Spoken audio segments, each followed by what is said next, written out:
ordeal, he personally surveyed and strengthened the sketchy system that connected, albeit erratically, the widely scattered, culturally diverse provinces from Falmouth, Maine to Charleston, South Carolina. He made many improvements, from plotting more efficient routes marked with milestones to speeding up delivery. Round-trip service between Boston and Philadelphia was cut from 6 weeks to 3, and one-way service between Philadelphia and New York City to a mere 33 hours. His colonial post was more efficient, and for the first time, profitable, but it remained a conventional mail service based on Britain's that was primarily designed to advance an imperialistic power's interests, serve a narrow elite, and produce some revenue for the crown. The real importance of Franklin's postal career would have far more to do with the creation of the future United States and its government than with the uniquely American post that would only emerge 2 years after his death. Like his experience as a colonial media mogul, running the fragile communications web that linked the fragmented colonial world had given him an unusually big picture of it, which had inevitably affected his views about its greater potential.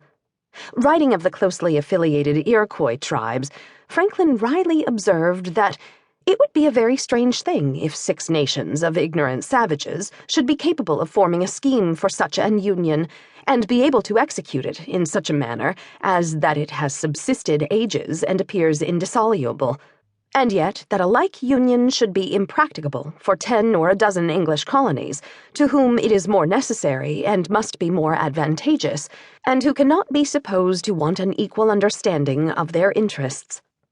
The plan of union that Franklin boldly unveiled at the Albany Congress before the colony's major leaders, including Thomas Hutchinson, the future royal governor of Massachusetts, was an outline for an American quasi-government. He had not yet become the first American, and was not proposing that the colonies should unite in declaring independence from Great Britain.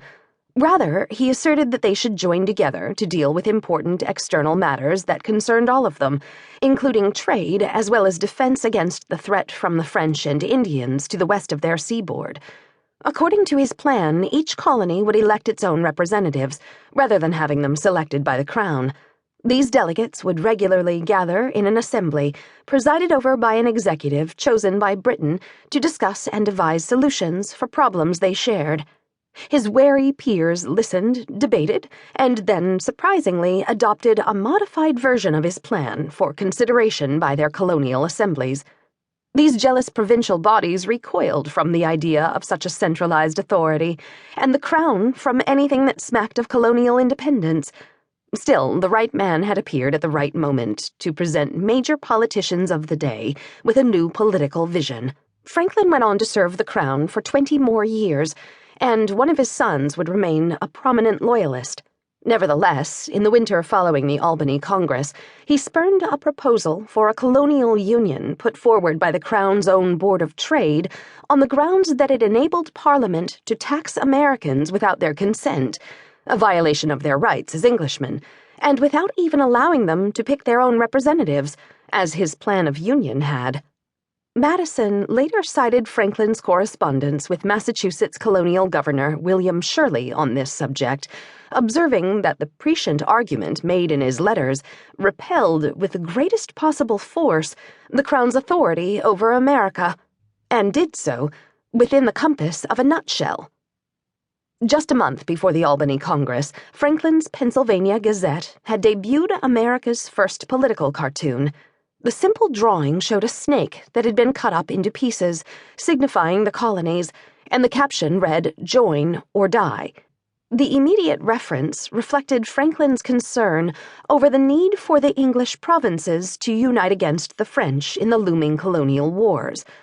On a subtler level, however, the sketch invited a provocative question. Why stop there? Within a generation, Franklin and the Post would be at the center of a revolution. An appreciation of the Post's foundational role in the creation of the United States requires a little knowledge of the systems that preceded it. The term comes from positus, Latin for position or station, and a postal system carries information from one place to another, preferably with dispatch. Post haste first appeared as an instruction on the cover or outside of a letter, but soon